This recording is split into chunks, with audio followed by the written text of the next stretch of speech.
can bring you in warm, or I can bring you in cold. This is where the fun begins. Hello there. Hello and welcome to Jedi Knights, the official Star Wars podcast for Joy Clicks. My name's Mike Connors. I'm one of your hosts. As always, Christian Buckley is joining me on the other end. How are you today? I'm doing good, Mike. It's looking like Hoth outside here in New England. It is looking like I thought that yesterday, and yeah, I was surprised that when I looked down the street, I didn't see any snow speeders, no AT-ATs. Like where was all that? It's hard out here. I almost had to sleep in a tauntaun. Believe it or not. How many jokes can we come up with? It's the two things I'll never not do is when it's snowy outside, I'll say it looks like Hoth. When it's foggy, I'll say it's Silent Hill, despite having never played a Silent Hill game in my life. But without fail, every time. Both. I mean, you could also say if it's foggy, you could say that it's like Dagobah, in a way. Sure, I should probably switch to that just so I'm not like a fake fan. It's like I'm making these Silent Hill jokes. I got no skin in the game on Silent Hill. Or just play the Silent Hill games. Yeah, sure. Yeah, that's probably the way to do it. And whatever. But yeah, how are you, man? I'm doing good. Like honestly, I've been playing Star Wars Battlefront 2 a lot recently. Nice. That's Very been nice. that's been my jam. Mm-hmm. I don't know why I've been like taking it up more recently, but that's just been what's been happening.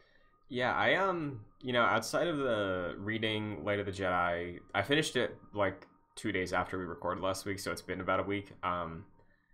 And aside from that, just trying to keep up, doing some Star Wars TikToks. That's really been all I've maintaining with the Star Wars content recently.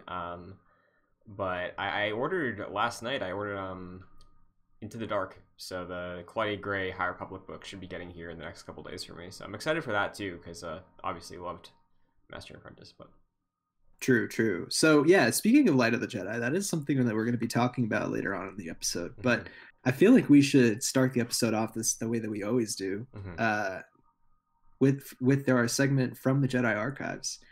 Christian, since I'm the one who's taking control of the episode today, I'm going to have you go first. Sounds good. You said that you don't know if you picked this one before. I'm excited to hear it. Yes. I have chosen to, nobody needs to be educated on this, but BD-1 is my choice. Oh, okay. BD-1 was a BD unit droid that accompanied Eno Cordova and later the former Padawan Cal Kestis during the time after Order 66. The BD unit, designated BD-1, was an exploration droid. A masculine program droid accompanied Eno Cordova, eventually Cal Kestis, after resting on Bogano forever. But the BD unit specifically, Mike, they are designed to be companion droids to assist with operations in remote and dangerous locations across the galaxy. So if Bear Grylls existed in the world of Star Wars, you bet he'd have a BD-1, He's like, it's the droid equivalent of a pocket knife. No, seriously. I heard that the people who created BD-1, BD stands for buddy or something like that. I love that. Which is the perfect thing. And also, I'm pretty sure they tried to mimic a dog in BD-1's actions in the game and everything, which is pretty cool. Yes, and of course, BD-1, very cute droid, very lovely droid. I'd love to have a BD unit. But I'm looking on the BD unit page, and we have a second BD unit. I was not aware of this. All right. Is he BD2? No, we have a TA-418. Was a droid aligned with the Shadow University during the Imperial era, assisting Dr. Eustacia Oka. So interesting. Where was that from? Does it say? I imagine it's probably from some sort of comic book or something. Looks like a comic. I'm trying to find a source on which comic it is, but it's from Dr. Afra. So Dr. Afra. Interesting. I always wanted to read those. I have not read those yet though. Yeah, that's gonna be a nice afternoon. Just getting through all those books at some point. Seriously. So yeah. Yeah. So our segment is called From the Jedi Archives. So I picked something from the Star Wars canon that is tangential to that. I picked Jocasta Nu. Nice. I don't think we've ever picked her before. Mm-hmm. So Jocasta Nu, a Force-sensitive human female, she was a Jedi Master who served as the chief librarian of the Jedi Archives during the Clone Wars. Infamous for her scene in Attack of the Clones, where she tells Obi-Wan that if it's not in the Jedi Archives, then it doesn't exist. Yes. Yeah, see, that's emblematic of the hubris. I was gonna say that have. Yeah, exactly. So she's a great character, and I'm pretty sure that she survives the initial purge, but goes back in the Darth Vader comic books to the Jedi Temple to get like some sort of holocron, but is killed by Darth Vader, I believe. I remember pre-canon wipe, or not even canon, pre-EU wipe. I think Jocasta Nu was either in Battlefront 2 in a mission or in Force Unleashed. Oh. Or maybe the Episode 3 game. I don't remember, but I remember specifically seeing her die at the hands of Suit Vader in video game format. So, interesting. Well, that's cool. I mean, I think it's interesting that, you know, like I don't think Anakin and Jocasta Nu ever have like a moment in this prequel trilogy. I don't think so. Not that I know of, but yeah, so I thought it was fitting for the segment and everything. Yeah. So yeah, that's Jocasta Nu. Good pick. Rest in peace. So yeah, I think that we should move on to some of the news that we have here before we talk about Light of the Jedi towards the end of the episode, which I'm excited to talk about, Christian, because it's been a while since I read that book. And I know that you just recently finished it, so it'll be a good melding of the minds, I guess. Sure. So moving on to the news, one of the things that I saw while I was doing my own like cursory search of the internet was that Ewan McGregor confirmed the filming date for Star Wars Obi-Wan Kenobi, or at least like the time period at which they'll film it. So he said that they'll be filming it in Los Angeles this spring, which is pretty cool. That makes me think that this show is probably going to have a 2022 release. What do you think about that, Christian?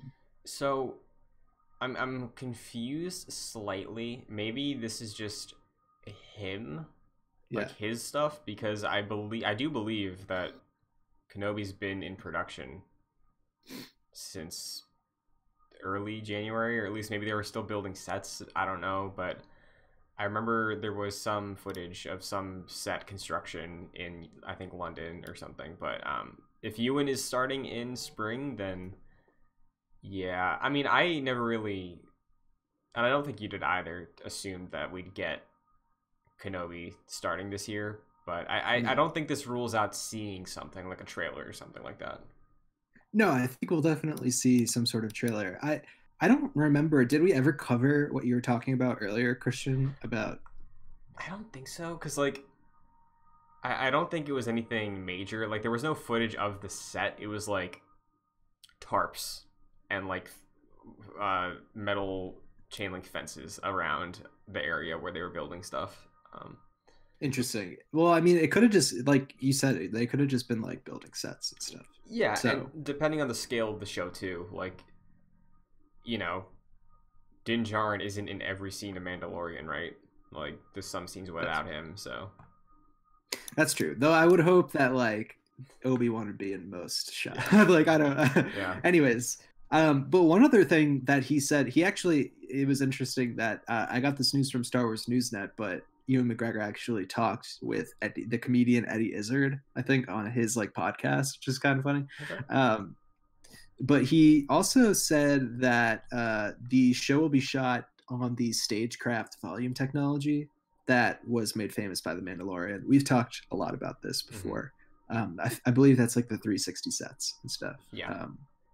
So, I mean, that's something that we kind of already knew, but that's just cool that they'll be taking that technology and using it for other things. Yeah, because I think you and I thought it was a given, but I've been watching WandaVision because that's like the next big Disney Plus production, and I don't think they've used stagecraft for that show, at least in the first 4 episodes. So I've also watched the first 4 episodes, and not that I've been paying attention for that specifically, it doesn't seem like they have.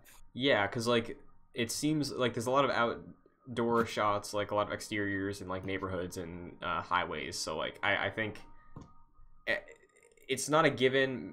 Maybe Star Wars is just gonna pursue that further. Like we don't know. Mando shot on location one episode, so we'll see what happens. Yeah. But yeah. Also, since Deborah Chow is going to be directing the Obi-Wan series, like since she was also director on The Mandalorian, she has experience using that technology, so I'm sure she wants to continue using it. Mm-hmm. Makes sense. Well, this is a great segue into the next piece of news. It's also Obi-Wan Kenobi related, Christian. Mm-hmm. Love it when we have more Obi-Wan news. So there's a man, but he goes by the name Chung Hoon Chung. He's been hired as cinematographer on Star Wars Obi-Wan Kenobi. So that's interesting. I guess this is an exclusive report that comes out of South Korea.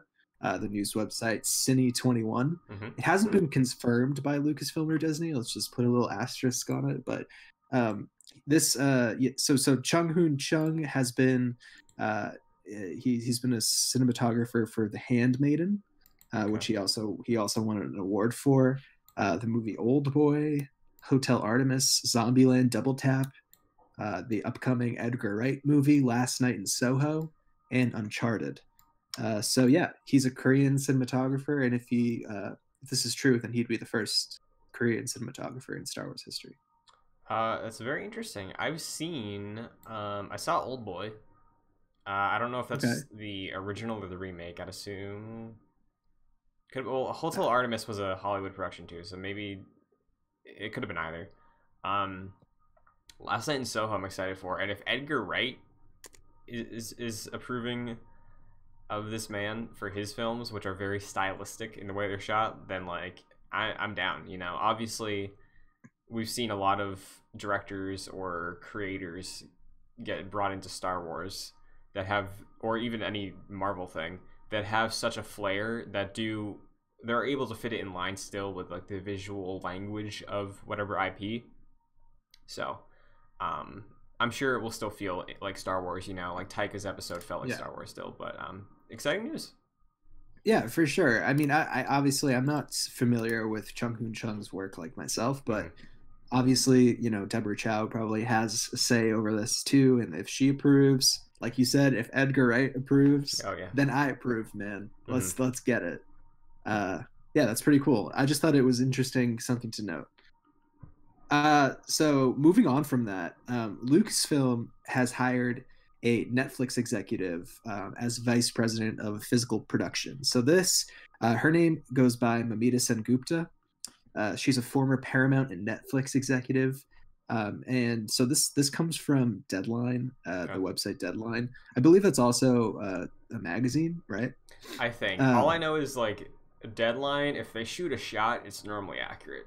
So like no, for sure, for sure. This comes from them, so I believe it. Yeah. So they've been hired to be like the executive vice president of Lucasfilm's physical productions, which reports directly to Kathleen Kennedy. So that means that she'll be able to like so this is coming from Star Wars Newsnet now. I don't really know what a vice president of physical production does, but according to Star Wars Newsnet, she gets to allocate resources for various projects in development. Shows that are already underway, like Andor, to shows that have already been announced, like Lando. She'll be keeping tabs on everything from pre-production to post-production work to managing finances, and so she has a pretty extensive background. She seems experienced, and it's interesting that she's going to have a hand in new Lucasfilm, stuff going forward. It seems like she's going to have a hand in literally everything.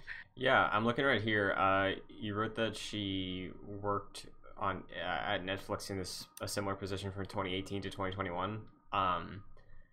So that means I don't know how directly she was involved with this stuff, but like a couple seasons of Stranger Things and the launch of The Witcher, which are like two ginormous shows in the streaming wars. So like probably a good get.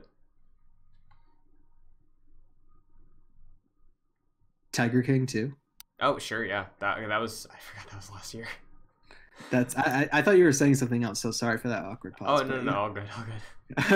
Yeah, but so it's kind of interesting that she's gonna have like a hand in all this kind of stuff, and I would like to know like what the other vice presidents are of Lucasfilm. This is like a person that we're gonna talk about once and like never talk about again because they're just like in the background of everything. Yeah, But I think it's good to note because these people do have a lot of influence.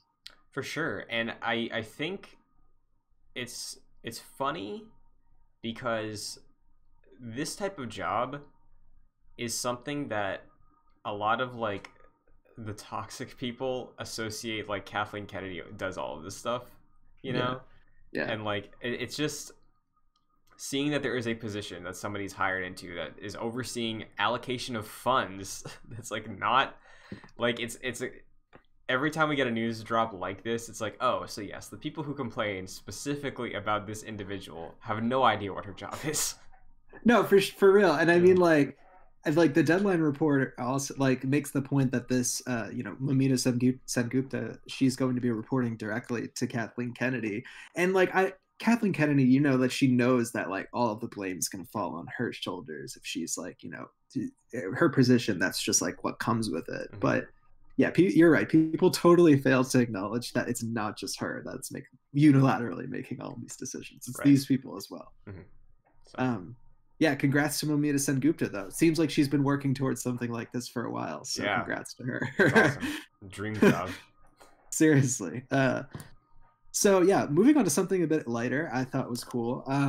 So Star Wars Victory's Price. I don't think we've talked about this. It's a novel. I think it's the third book in the Alphabet Squadron trilogy. Oh.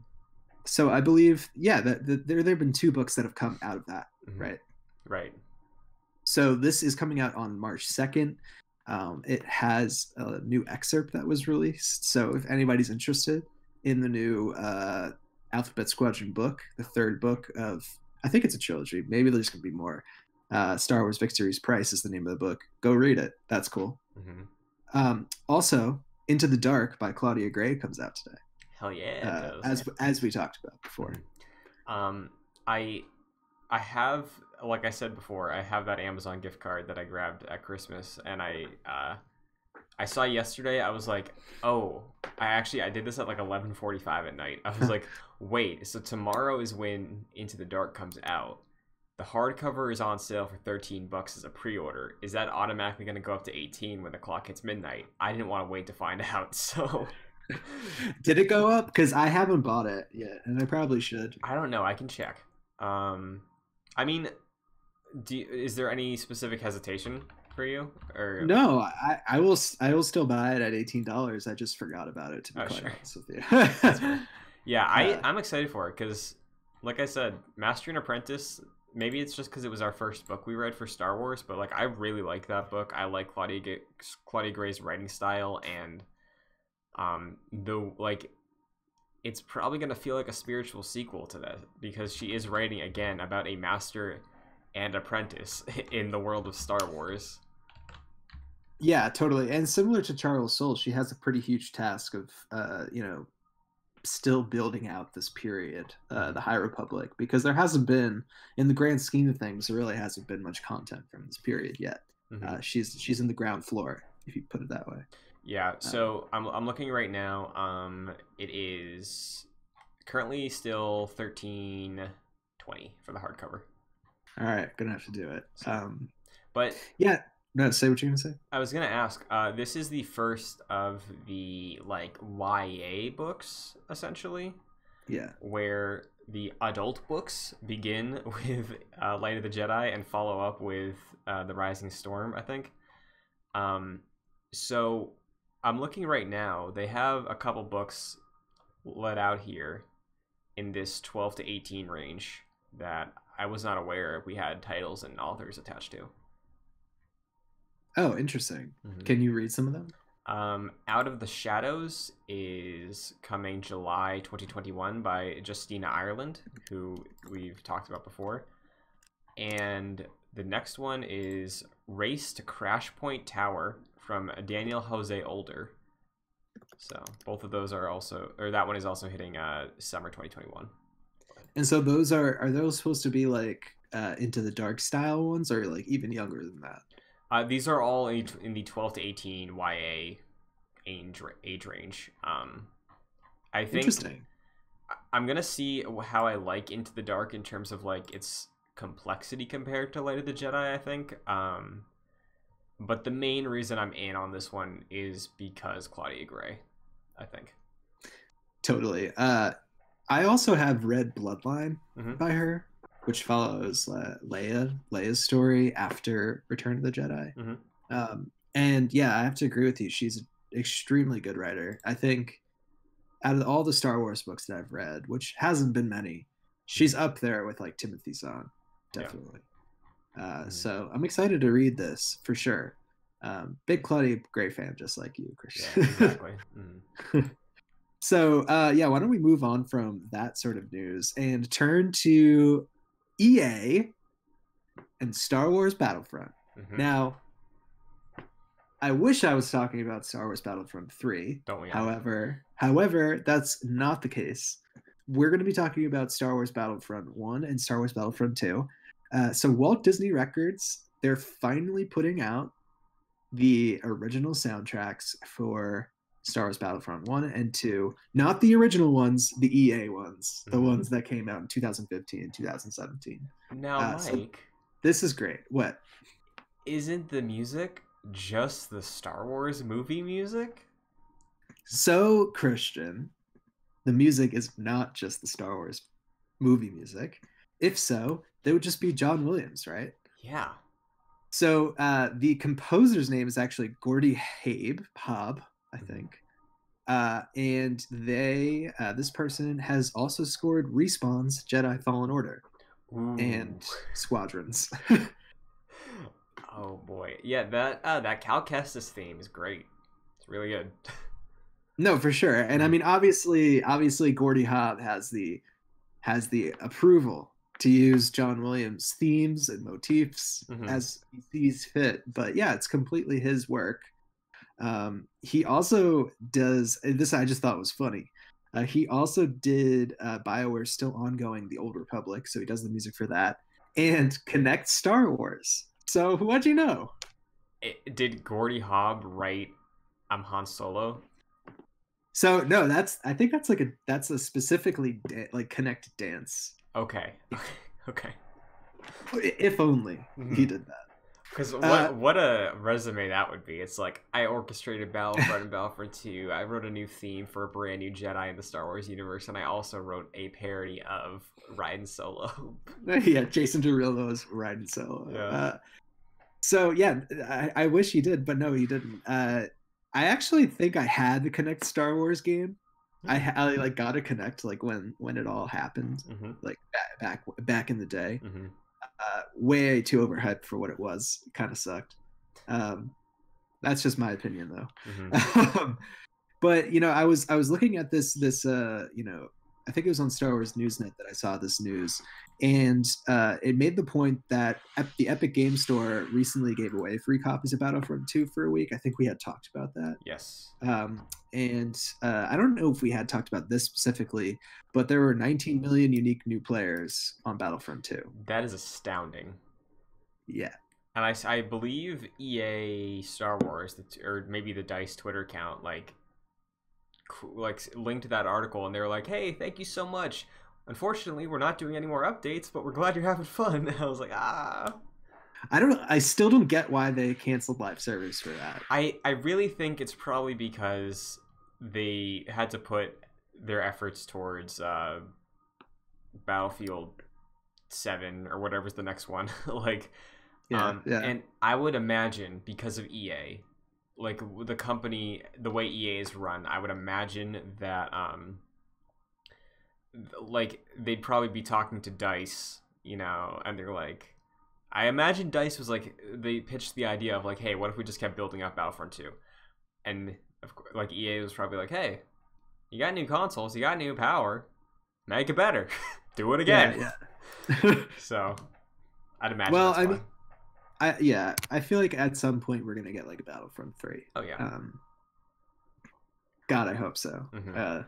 I have to say though, when I saw this news, I was really excited because I think the music for Battlefront 2 is really, really good. Like there have been many times in which like some of the themes from that had gotten stuck in my head. Namely like the title theme, like when you first open up the game. I don't Yeah. know, just think I something about it, man. I've found myself going on YouTube and looking it up. Let's just put it that way. Yeah, it's got some good music. It's able to capture Star Wars in those tense firefights in a very impressive way. For original music, you're right. Like, it's worthy of recognizing on that front. Definitely. So the last, I don't know if you have anything else to say about that. Oh, no. So the last thing that I picked out for our news today is something that kind of makes me really excited.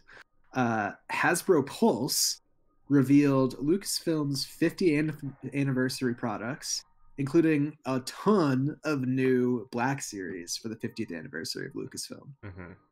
So, Christian, there's some pieces of gold in here, some diamonds, some silver, and some gold. Mm-hmm. I have the link he posted pulled up right now. Same. I love, like, I now that I see these, I've said it before, I have to find my Star Wars action figures from when I was younger, because I have no idea where they are. I think in my desk, actually, I have a General Grievous from the whatever the vintage series is, right? Nice. Like the 3 almost 4-inch ones. Yeah. Oh yeah, here he is. I'll send a picture to you after, Mike. But yeah, we got General Grievous right here. Nice. The General himself. And I have one of the cloth robes in there as well that you see on Mace Windu. But I love how those look. Like, I think I have a Mace Windu action figure from when I was younger. It looks nothing like Samuel L. Jackson compared to this one. Like, this is spot on, I think. For sure. I also like the packaging of these. Yeah. They call back to the old ones. And especially like if you look at the Mace Windu one, I think that same exact packaging was used back in like 2000 or like 1999. Probably. I'm pretty sure I have, like, you know, or I've seen that packaging. And now that I'm thinking of this too, I think I might have a Qui-Gon as well. But this is I like the Phantom Menace boxes. Maybe I try and buy a Qui-Gon. I don't know what happens. Are they 6 inches? Do you know? I think they're 4. Okay. So they're smaller for sure, and they're more like, I think, meant for action figures than collectibles, unless you like keep them in the box. This Jar Jar's interesting. I scrolled by it fast. I thought that was a lightsaber. I thought we got some canonization of Darth Jar Jar for a second. No, we just get this staff that he never has. Instead. Yeah, isn't there wasn't there some other, I think in The Mandalorian I watched for Gallery, they talked about how one of the figures, I think it might have been like one of the bounty hunters, the Kenner toy had a weapon or tool included with it that they never used in the movie, like completely unrelated to anything. But I think in The Mandalorian, like, they made that prop so it was like contextualized in universe still or something based off the toy. So that reminded me of that. That's really interesting, actually. I'd love to see, like, you know, for some reason Disney allowed George Lucas to make edits to the prequels or something, and he adds like Jar Jar carries around like a staff with him all the time or something. Yeah. just this 10-foot staff walking through the halls of the Senate. For sure, yeah. But I like we were talking about, I really like the Phantom Menace packaging, and I also like how they're going back and doing the Kenner ones too. Yeah, that's cool. For Return of the Jedi, they have a cool Leia that I think looks pretty neat. And also they have Siege of Mandalore, Darth Maul, and Ahsoka as well. Those are very nice. Vintage collection, that is. Those are very nice. Also, since you are extremely, well, I feel like you're more excited for the Bad Batch than I am, Christian. They have an elite squad trooper from the Bad Batch. I think they also have somebody else too. But yeah, whoever Donatello is. Right. Do they each have their own like correlation? Oh, for sure. Like Hunter's Leonardo because he's the leader. Okay. The techie guy, I forget his name. He's Donatello. A big dude that's wild and out all the time, that's Raphael easily, and whoever's left is Mikey. That's just how it works. See, I'm not familiar with the Teenage Mutant Ninja Turtles, so I know each of them are named after like Italian Renaissance painters. Yeah, right? Leonardo leads, Donatello does machines, Raphael's cool but rude, and Michelangelo's a party dude. Very cool, Christian. That guy also he went to our alma mater. Christian. Yeah, it's pretty cool. Well, one thing I did want to say, there is this old Ben Hasbro thing. Then he has like a red cape on, and I don't like it. I think it's cool because it's going for like the how like the capes of like the Vader one were like inaccurate, you know, like not screen accurate. Just the Vader. If you've seen the Vader Kenner thing with like the extendable lightsaber, it's like he's got a weird black cape on with shoulder pads or something that looks exactly like this Obi-Wan one. So on that level, I think it's a neat thing because it's like, hey, we're going for that old nostalgic, imperfect thing, but. Yeah, but just like why? No, yeah, like it's the same thing. Like Greedo's got like a lime green jumpsuit on. You know, it's like weird, but cool. Right. Well, interesting. I think it's all really cool stuff. Sure. Is there anything else you want to say about the Black Series, Christian? No, I've yet to pull the trigger on the Black Series, but it's coming. I can tell you that. One of these days. Yeah. So why don't we turn to the main event here, Christian? Let's talk about Star Wars Light of the Jedi by Charles Soule. Now, you recently finished this book, correct? Yes, I did. So I don't even really know where to begin. Why don't we begin with Loden Greatstorm, dude? All right. We could. He's a Twi'lek, right? Yes, he's the green Twi'lek that you see on the cover with the yellow lightsaber. I think he so far might be my favorite character. We should say that this is going to be a spoiler talk. Right, yes, Christian? Yes. So we gave impressions before. We're both positive on the book mostly. A few hang-ups, but yeah, spoilers on the table. Love him, love Belle. Both of them were like highlights. Every time I got to read the two of them, I was like smiling. I was like, oh yeah, okay, let's go. No, for sure. I also liked all the points in which Loden Greatstorm essentially throws Belle Zettifar off a cliff and stuff. So, well, why don't we take a few steps back? Sure. Let's think about this more from a macro lens, Christian, and let's talk about the time period first. Sure. Shall we? Why don't we talk that macro? So this is the first book in the High Republic, which is a new era publishing initiative, also eventually going to be some sort of TV show coming from Disney Lucasfilm. Takes place about 200-ish years before the Phantom Menace, and it's a completely new period of Star Wars time period, Star Wars canon, Star Wars lore, never been explored before. Did not mean to rhyme. And so it's completely new, and Charles Soule gets to write Light of the Jedi, which is the first book in basically kicking off this new initiative. So, Christian, you're coming off it a little bit more fresh than me.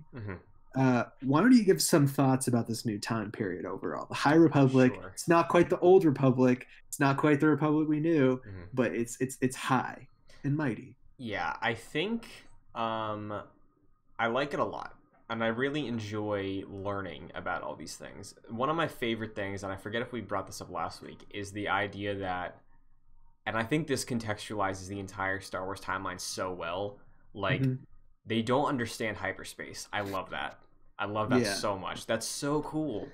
It's very cool. Because, like, we all know hyperspace. We all know the blue tunnels. We know exactly, like, what the rules should probably be for hyperspace because of the originals, right? And then you rewind 200 years, and then we open the book with this woman who's like ex-Marines, essentially ex-Air Force in the Star Wars galaxy, and like she like doesn't trust hyperspace. She doesn't understand it, you know.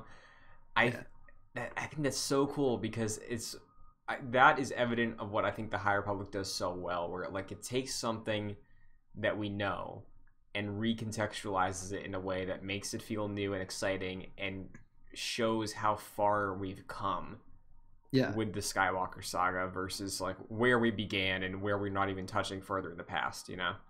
It makes the old Star Wars, like of the prequels and the original trilogies and even the sequel trilogy, feel new by making like things in those feel super old. Yeah. Right. Which is really impressive, I think. Yeah. And I have to agree with you how basically this whole story revolves around the fact that the Republic just does not understand hyperspace. Hmm. They're kind of, I think it's a good allegory as they're starting to expand their reach. It's sort of like the Roman Empire. They start to lose control of it in a way. They can't quite like maintain that spread. Hmm. And it's starting to become evident in the sense that like there are just so many things happening in the outer rim, and they're trying to be like the explorers of that space, that area, but they can't put a handle on it, Yeah, which I think is also interesting. and Mike, now that you say that, like with this first book, I think this honestly, I don't. This is impressive if this is how it happens, but like, I think Do we just crack the code, Christian? maybe I think the Hetzel system issue Yeah. with like hyperspace and not understanding hyperspace, and closing hyperspace, and the way that the Chancellor eventually like deploys Jedi and like the function of Starlight Beacon, like I think that's what leads to the Jedi failing in Revenge of the Sith, like this exact thing, because like you mentioned of them like losing control, having to be like, okay, well, if the Republic can't be everywhere, we'll deploy Jedi, we'll have them be out there. Yeah. And that type of role for the Jedi, as we see in this book, isn't like pure protector and guardian. There's different levels. So yeah, I could see that like being stationed on these planets away from the Republic will harden them in a way that's like more survivalist, more warrior like, and eventually build up to that point in the prequels where it's like, hey, the Jedi don't really stand for what they're meant to stand for, and I wonder if that's what they're trying to do. No, for sure. It's kind of interesting that where you brought up the Starlight Beacon, and that's something that's sort of just like in the background of Yeah. this story. It's not as it's not as out there as I thought it would be, in terms of just like prevalence within the actual plot. Yeah. But yeah, you're right. It's definitely something indicative of the fact that the Republic is expanding and they can't control it, and so they decide to send the Jedi out. I guess what would be interesting to know, and I don't think the story really goes into it at all, is was there opposition like within the Jedi Order to do that, right? To follow the Chancellor and become that sort of like warrior force for the Republic that maybe they weren't before. Sure. Because I'll say this, like, for most of the book, they are filling that role of like protector and guardian. Towards the end, it's like, hey, we have to mount an assault, basically. So it does get a little more closer to that warrior mindset that the Chancellor is maybe instilling in them. But yeah, very interesting things to think about out the gate with this book. For sure. So why don't we talk about some of the characters, Christian? You already brought up Loden Greatstorm, who rules. He's got a yellow lightsaber. Yeah, like I've been reading him, and his voice kind of like Kevin Conroy's Batman. So like the Arkham Batman, I think that's the voice I've given him through reading it, kind of. I'm not very familiar with the like Arkham Batman, deep, I have to say. Deep voice, sturdy, smooth, but like charming and fun. Like he laughs. Like big belly laughs. See, I kind of got the impression that he's like a little bit stern, or pretty stern, and Sure. like he's not quite the laughing type. I mean, I think it's because of the way he, like, all his interactions with Belle, especially at the beginning on Hetzel, like, I read that of like seeing him mess up and saving him, like when he's like, "Oh, I'm gonna jump you off a building later," like that, yeah, like him, like I read that with him like smiling as he's saying it, like, yeah, okay, all right, get ready for that. Yeah, the relationship between Belle and Loden is also really great, especially from the beginning on Hetzel, where they have to like basically be Robin Hood, and take the ship from the wealthy people. What do you think about Avar Kriss? I like her a lot. Really? Okay. Yeah, I like centering, like, I feel like Avar is the gateway to the Force more than others. Because I know we touched on it last week of, like, enjoying how the Force manifests itself differently for other people. But so much of the way Hetzel plays out and the rescue is dependent on her and her relationship with the Force. So doing that and showing this great feat they're trying to do from the perspective of using the Force and like thinking of the Force in a different way, I thought made the impossible odds seem a bit more realistic in the context of it, you know? Because like Yeah, for it was easier to buy, I think, of like them trying to stop this ship with the Force together, where it's like, okay, she can unify the Jedi as like a comms link basically, and reading the way she interacts with the Force as music is like, this is new. I'm learning about the Force from her perspective here, and seeing this massive Jedi that we never really had before able to unite and channel themselves through her made the end result of Hetzel make more sense to me. Yeah, I mean, I guess to me, I'm not as hot on Avar Kriss as I think you might be. Okay. That whole thing that she managed to pull off at the end of that Hetzel system thing seemed like a little too convenient. Sure. I see where you're coming from. I also think that like don't her powers sort of remind you of like Bastila Shan's battle meditation from Knights of the Republic? You said you played a bit of that. Right. So I've Vassala's in the party now, and I haven't been able to see it in action, but I've heard people talk about it, and like, oh, the reason we won is because of her battle meditation and stuff like that. So I can see some comparisons. I'm assuming the battle meditation is a way to unify, similar to this. So yeah, it's to unify and also like decrease the like morale and resolve of your enemies. Okay. Okay.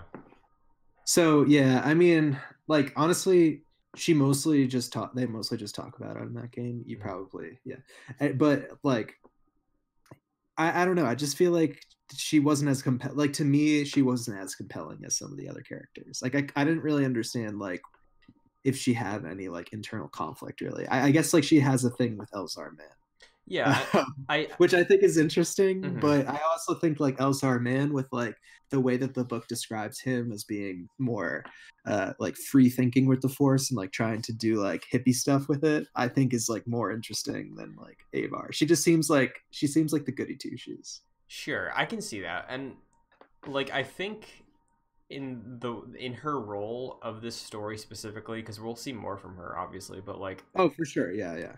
I think her role in this story, I don't know if she needed to be that, because I think we have so many other Jedi that are pretty different with how they walk through life and the Force and their training of themselves and their students. Like, I think having Avar be sort of a foundation where it's like, hey, if you're looking for like basically the Obi-Wan, I guess, like doesn't really go off the beaten path much, is pretty by the book. When you think Jedi, all caps, it's like this person fits that description.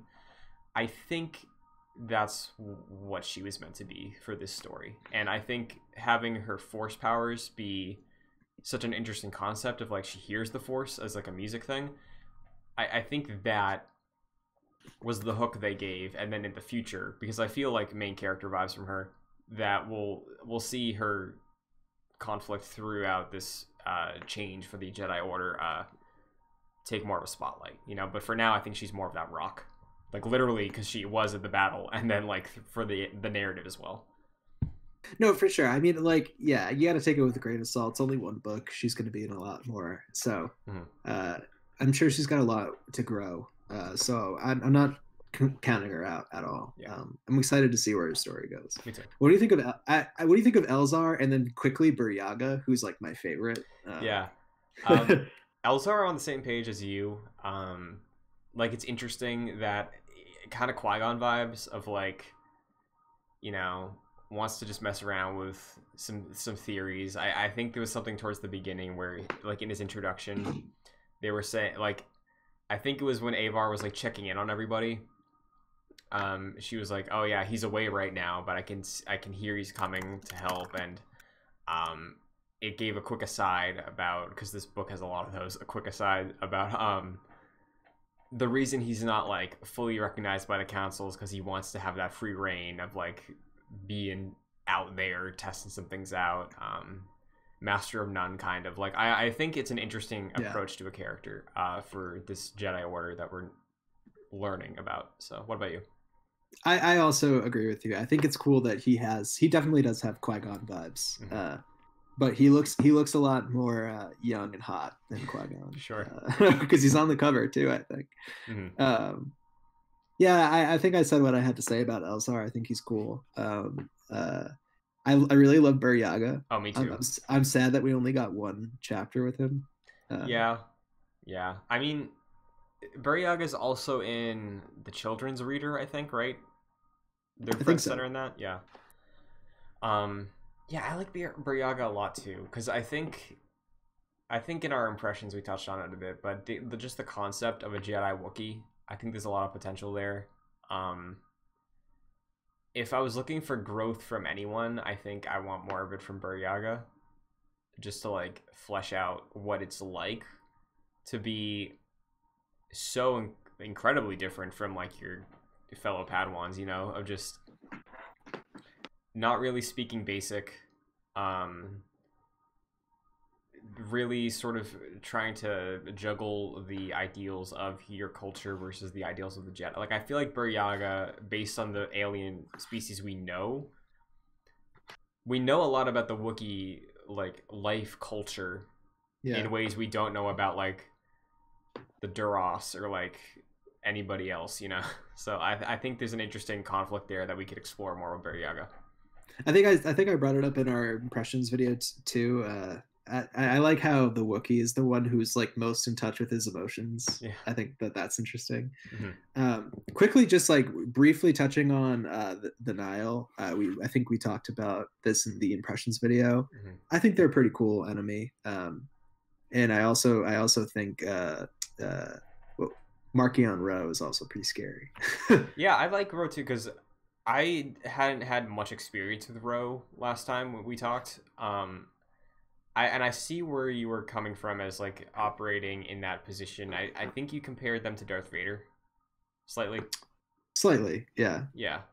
I can see that. And I think what's impressive about the Nile is the threat they pose for being so like non in tune with the Force the way the Sith are and the way the Sith can threaten the Jedi. And I feel like it could be interesting as we explore the High Republic and in this book, where I think the Nile's greatest advantage is that there's really no battle strategy that like the Jedi can track. The way the Sith are like very, very calculated, you know, these warriors are really just Vikings, as they've been compared to several times.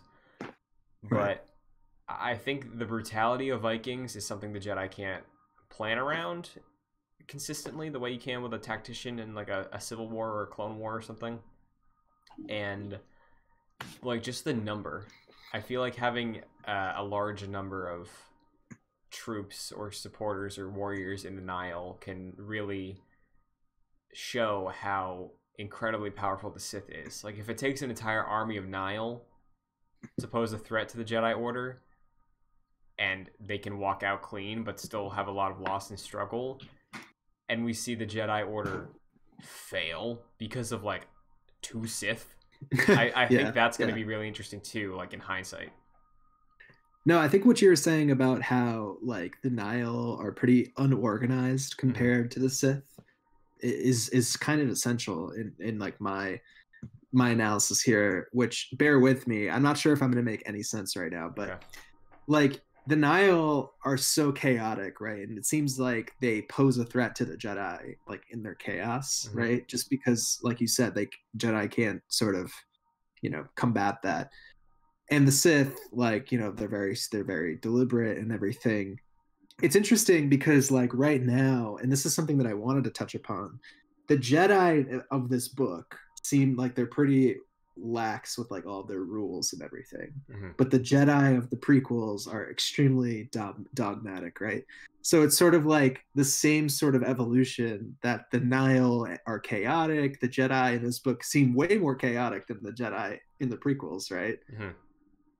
And maybe through some part of this conflict that they have with the Nile, they become that more dogmatic Jedi that we see in the prequels because they have to adapt to battling this chaos. I don't know. That's just something that came to my mind. I can see that. Yeah. But yeah, one of the things I did want to talk about was like how the Jedi do seem pretty lax with all their rules compared to the prequels. Yeah, like I was fully expecting the Jedi of this book to be stuffy McStuffs when it comes to their rules, you know, like Same. So that caught me off guard a little bit, and like that's why when we had all this banter, because a lot of it happens, and we're jumping around a lot with the Hetzel stuff, but like a lot of that is like, oh, these Jedi are like having a good time, you know, they're saving people, they're like, oh yeah, we're the heroes. Yeah. Which is partly what I expected, but I really truly did expect a lot of like no emotion, really nothing, but like a lot of it, I think, and what impressed me out the gate and set the tone for the rest of the book was that relationship between Belle and Loden, because it is like, it's respectful, it's still a master and apprentice, but it did read playful to me. Like, yeah. Belle is very much having a good time, you know, like really awestruck still at just the fact of being a Jedi, or in training, and the way they play off each other, Buryaga as well, and his master, like their relationship, it was all very surprising to me, and I have to wonder if it's because these Jedi weren't stationed in Coruscant for a while, maybe? Like, is that what your take was? I don't know, dude. Because I kind of just, they all seemed that way, right? Yeah. So I kind of just took it like that is the you know, I don't know, the company culture of the Jedi Order, sure. You know, right? Like that's just how they are. Yeah, that's how I read it, at least. Do you know if, because the whole thing with them going to Hetzel was that everybody in the initial wave was like, hey, we were at Starlight Beacon because it had its christening or whatever, that's why we're still in our robes. Yeah. Do we know how long they were at Starlight Beacon for? Like, did they travel from Coruscant to Starlight Beacon just for that day so they could christen it, or were they stationed out there for a while and it was finally the christening day? I honestly don't know. I think didn't Bell Zettifar at some point say that like they were stationed out for a while? Maybe, because I think Loden said something like, when we get back to Coruscant, I'll throw you off a cliff or I'll throw you off a building. Or yeah. I think they had been out. Okay, because I didn't know. I'm not sure if it would be on that level of just like, hey, they've been, you know, away from the meetings for a while, so yeah, like, whatever. I mean, but like, I don't know, just like looking at how, you know, we're jumping all over the place, but that's fine. It's spoiler time. It's fine. Yeah, how, you know, Elzar Mann at the end of the book becomes a master, right? Mm-hmm. He finally, right? That's how I remember it. Yeah. And like, it's interesting because like I don't know, like he like you said, he has this sort of like Qui-Gon vibe, and the Jedi Council like in this seem to be like pretty cool with that. Mm-hmm. But like in Master and Apprentice, we get like so much commentary about how Qui-Gon wants to learn new stuff about the Force, and the Jedi Council's like, nah, man, none of that. Mm-hmm. Like we can't be doing that. Right. So like I don't know. It's just like kind of interesting to see that dichotomy like throughout time, and I wonder how they get to, you know, from point A to point B. Yeah, and I hope we see that at some point of like the de-evolution, I guess, of their laxness, perhaps. Yes. Yeah. So well, I mean, so I guess we could just talk about the plot in general, just the setup with the hyperspace disaster and the general plot of how, you know, the Jedi have to stop all these emergencies and figure out what was going on. Yeah. Christian, what did you think about that in general? So I thought the discovery and like, I guess the mystery of it was at a good pace. Like, it was asking questions. Like, I had a feeling it was going to be like denial, you know, it's like, I know these are the bad guys, like, yeah. waiting for that moment to be announced. But I did think the way that Charles Soule, like, again, doled out those little seeds of like, oh, I wonder how this happened, and maybe it was this, like, that I enjoyed. despite having a good guess of what the answers would be. Yeah. And as far as like a narrative, I think it's good. I think it jumps around a lot, perspective wise, which I think is a necessity if you're establishing a new era like this and trying to like paint the picture of like what we spent like 20 minutes talking about, like the code of the Jedi, the morals of the Jedi, how they exist, how they're different. I think that is almost a necessity to kick off for essentially look at this as like a reboot to Star Wars, kind of like a soft reboot, kind of, where you have to still convey all the rules of this time and place because it's all new. Right. Yeah. No, I think a lot of people are kind of saying like, oh, Charles Soule, like his writing, like this book seemed like it was kind of going all over the place, like it was hard to follow. But like, put yourself in his shoes. He has to kick off this like huge era basically of history in Star Wars lore. It's going to be a lot. And like I found myself while reading this book to be like, oh my gosh, like another starship name, like another character, like another planet. Like, can you be stopped for a second? Yeah, I had to stop myself because like the first let's say 10 chapters, you know, like I stopped this around chapter 10, I think. Like every time there was a new thing, I had my laptop next to me. I was just like, okay, Wikipedia, what does this look like? Okay, what does this look like? Who's this character? Like, I'm just trying to get like a mental image, you know? Because like, I learned the Duros species name because I had no idea what that was. It's like, oh, it's the blue aliens with the red eyes.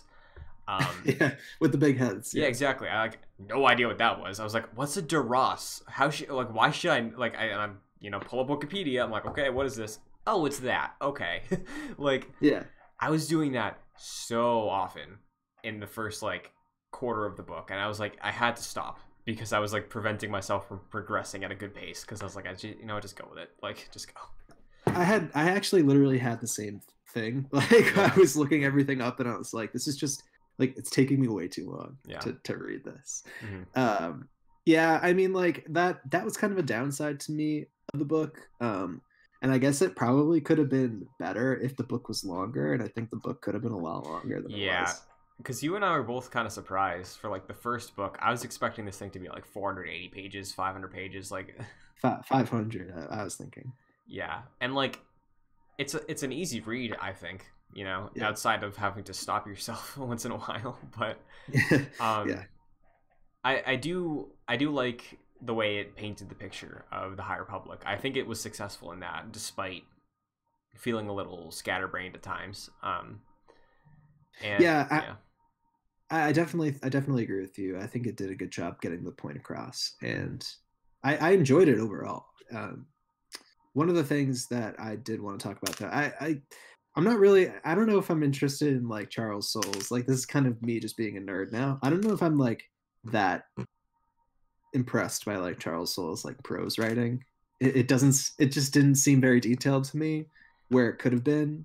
And like a lot of like the ways that he wrote stuff, I was like, that just doesn't make any sense. It lacked a solid flow, I think, because like I found myself looking for pauses, and I was like, oh, I can kind of just pause whenever, like, So I do think, like, I don't know if that's as much him because this is the only book of his I've read. I've read comics, but I love the comics. This is the only book. That's why I'm saying I don't know if it's like his prose writing or not. But. Yeah, because I do think most of my holdups with the book, despite really loving it, is just there's so much. So I don't know if it's just the weight of that, of like, okay, I need to talk about this, and I also have to talk about this and this and this and this, and the list goes on. Like, I don't know. I'd be interested to see him do another book. But I think why, again, I'm really excited, marking out for this Claudia Gray book, because the tone has been set now, and I'm interested to see like more intimate focuses on specific characters, not a whole ensemble cast, And yeah, for sure. Like, again, early in that book, I was like, okay, give me that Loden book. Give me that Loden series, whatever you want to do. Loden and Belle, give me that book. I'll read that. Yeah. I mean, I think that there's still a possibility for that kind of Oh, stuff too. absolutely. And that's, I think, why I'm excited for the Claudia Gray book, because it's about a Padawan. It's a Padawan's perspective on having to be sent out to the Outer Rim. So, like, now that we set the tone, now that we know the rules, obviously we can learn more, but, like, grounding yourself with one character or a couple, you know, instead of this large swath of Jedi, I think is going to help moving forward. And I do think it is just a necessary evil kind of launching this whole thing. Yeah, and as you read the book, the book definitely starts to sort of focus in on a few of them. And I guess that kind of leads us into talking about the ending and where you think this goes for you know, going forward, where this goes, because Cavan Scott's writing The Rising Storm, which is like effectively a sequel to this Light of the Jedi book. At the end of the book, we understand that Marchion Ro like was responsible for the hyperspace disaster using his Lor San Tekka's like grandma. That was cool. Yeah, I guess. Which reminds me, actually, I wanted to bring this up. Reminds me of the Guild Navigators in Dune. Okay. Yeah, I guess like so. Yeah, Lor San Tekka's grandma like can see her way through hyperspace. That's similar to the Dune Guild Navigators because they traveled through space using the spice. So interesting that I saw that there. Yeah, we get to hear basically Marchion Ro's big plan of consolidating the Nihil, sort of giving it like a weird sort of structure with him at the top and trying to knock the Jedi off their pedestal essentially. And he captures Loden Greatstorm, unfortunately. Yeah, that was a bummer. Honestly, what surprised me a lot, I really didn't expect the end of the book to be like a find out next time on Dragon Ball Z. Like, I was really expecting it to be much more of a definitive ending, which, like, again, had me guessing. It's good to hear you say that Rising Storm is probably the direct sequel, because that's in June, I think. But, like, there's going to be so much High Republic content between now and June, so, like, I'm curious to see what I'll have to catch up on before the Rising Storm, you know? And for the people that only want in on the adult readers or whatever, how much are they missing in between, you know? That's true, yeah. I guess we don't know what that's going to be like. I would assume that, like, if you follow with the adult reader stuff, you're going to, you know, you're going to be able to hit the main points. Like, who knows? Because before the show, I looked up the Wikipedia for Belle, and it said that Belle was also featured in one of the younger reader books called like A Daring Rescue or something like that. And I was wondering if that book is a retelling of like the rescue mission he goes on in this book for like a younger audience. So like, are we gonna get, you know, just like comics reinterpreting some of the stuff? Is there going to be any Loden content between now and June? I would think maybe not, you know? Yeah, probably not. I mean, I know that there have been like some other interpretations like of Hedda Cassette, like in the Legacy run. That's been like, I think, animated or something like that. Okay. So or at least like if you go to the Legacy Run Disaster page on Wikipedia, there's like a still, it looks like, from something. Okay. And I'm like, I don't know what that's. I think it's from the High Republic show, the new show that StarWars.com is working on. So, interesting. Yeah, I'm probably gonna. I don't like super follow the Star Wars show, but I might follow the High Republic show just because I'm not gonna be reading everything. Just the main books and a few choice YA ones probably, but yeah, and maybe some comics. But I do wonder how they'll divvy up the plot and forward progression amongst these two books and everything else. Yeah, well, I think one thing is safe to say, that there's a lot of interesting stuff on the way for the High Republic, Christian. Yeah. I'm not sure if we talked about everything in the book, but no. Well, I have a question for you. Yeah. Because we see with Ro at the end, it's like the plan that you touched on of like wanting to amass an army and like rise, you know. So is the Rising Storm about the Nile becoming more organized, or is the Rising Storm referencing one Loden Greatstorm just becoming more powerful through this torture, you know, through this? It's like, right. Okay, we're trying to get you to like stop using the Force. What if you're just becoming more and more powerful? The Rising Greatstorm. Exactly. That's the full title, but they couldn't spoil it. Right. Yeah, they're gonna come out. Wait, it's coming out in June. Yeah. In May, they're gonna be like, actually, we lied. Yeah. Yeah. I don't know. I think it's interesting though that the Nile are turning into like a more organized sort of entity. We'll see how that goes. A first order, if you will. A first order, yes.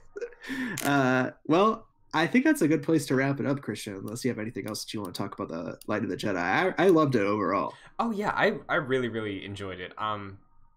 I know we hung up a little bit on like the issues with it technically, but none of that holds it back. And I think it's a great place to hop into if you haven't read Star Wars still. Oh, I think I think it would be hard if you never had like any idea about Star Wars at all. Mm-hmm. But like if you like Star Wars and like you're like, you know, I want to read the books, but I don't know where to start. That's the book to start. Exactly. Yeah, I think it's specifically early on in the book. It is a little hectic, but I'm sure if you picked up the first Game of Thrones book, you'd have the same exact issue of like, what the hell's going on? Like, so I can highly recommend it to like you said, anybody who likes Star Wars and has been curious about the books. I think it's a great place to pick up. It totally is. Yeah, I liked it. I can't wait to see what happens. Oh yeah, they got me on the edge of my seat. I'm ready. I'm in. So greatly enjoyed it. All right, Christian, you're always better at taking us out to sea, so why don't you do that? Sounds good. You want to shout out your Twitter? Yeah, you can follow me on Twitter at Mike P. Connors. Very nice. You can follow me on Twitter, Instagram, Twitch, and TikTok at Chun2D2. This show at Jedi Knights JC on Twitter. The video version of the show, though, is available on youtube.com/joyclicks. This episode and all other 66 before us are available on the playlist Jedi Knights on the channel, as well as audio versions if you would like to listen to the show. Apple Podcasts, Spotify, your podcast service of choice. If you can rate or review on that platform, it would be greatly appreciated if you did, because it helps us a ton. And it just takes a quick second, tap a button, write a little review. We are all the Republic. If you want to just write that on there in the comments, go for it. And if you want to get involved further, patreon.com/joyclicks is where you can go to support the show. $1 tier, $5 tier. $5 gets you producer credit for every show, every month, and a shout out like Chris Sakas. So thank you very much. But yeah, that's gonna wrap it up for episode 67 of Jedi Knights. So yes, until next week, we're fine. Everything's fine. How are you? May the Force be with you. Oh, yes, you're right. Beep is up.